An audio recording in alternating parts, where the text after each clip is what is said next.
Disons que c'était l'incident déclencheur de l'histoire, qui était résultant d'une petite dispute avec un contre-champ à Beyrouth il y a quelques années. Et il y a eu un échange d'insultes, ça s'est agrandi, ça s'est compliqué au point de vue verbal, mais ça s'est résolu très très vite. Et là, je me suis excusé du mec et c'était fin de l'histoire. 2 jours plus tard, j'ai commencé à penser, je me suis dit, et si je faisais une histoire, laquelle elle commence avec quelque chose de très insignifiant et ça ne se résout pas, ça se complique. Comme si l'effet de boule de neige arrivait. Quelles seraient les conséquences? Comment on peut arrêter un truc pareil et jusqu'à où ça arrive? La question que je me posais, est-ce qu'un conflit pareil, seulement basé sur les paroles, peut mener à une crise d'un pays? Et elle peut effectivement mener à une crise de pays. Souvent, oui. C'est les paroles. Les paroles au Moyen-Orient, au Liban, ont beaucoup de poids, plus que l'action parfois.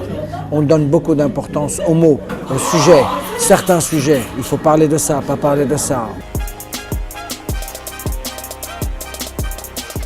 On ne fait pas un film pour vexer ou pour provoquer ou pour créer des...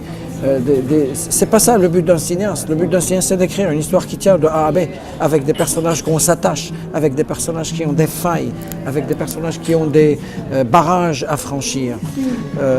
On se pose jamais... Si je fais un film juste pour provoquer, souvent on se plante. Souvent on rate le film. La provocation en elle-même comme but, c'est pas un aspect cinématographique pour moi. Les femmes dans le film L'Insulte ont un rôle de contrepoids à leur homme.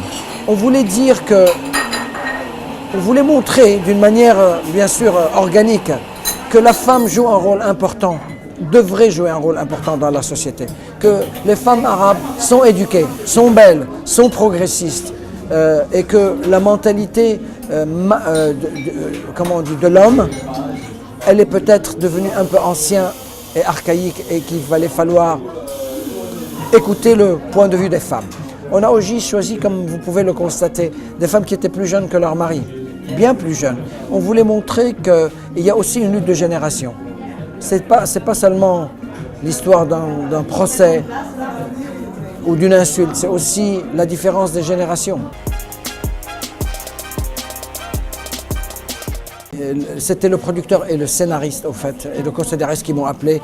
Ils avaient apparemment beaucoup aimé l'attentat, ils ont proposé mon nom. Ils m'ont dit, on est intéressé de travailler avec toi, qu'est-ce que tu en penses? Ils m'ont filé le scénario, j'ai lu, j'ai rien compris, mais j'ai adoré. C'est un monde extrêmement loin du mien.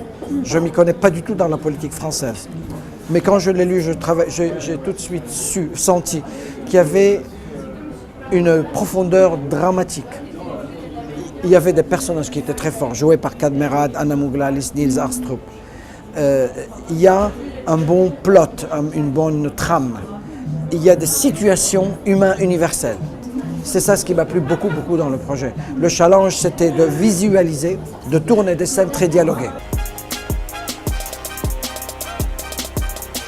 Pour le moment, ils sont à l'état du développement du scénario. Donc je pense d'ici un an et demi, on pourra s'emballer dans ce projet. Mais je sais que Canal+ est partant. Ils ont donné le feu vert. Donc c'est en période d'écriture.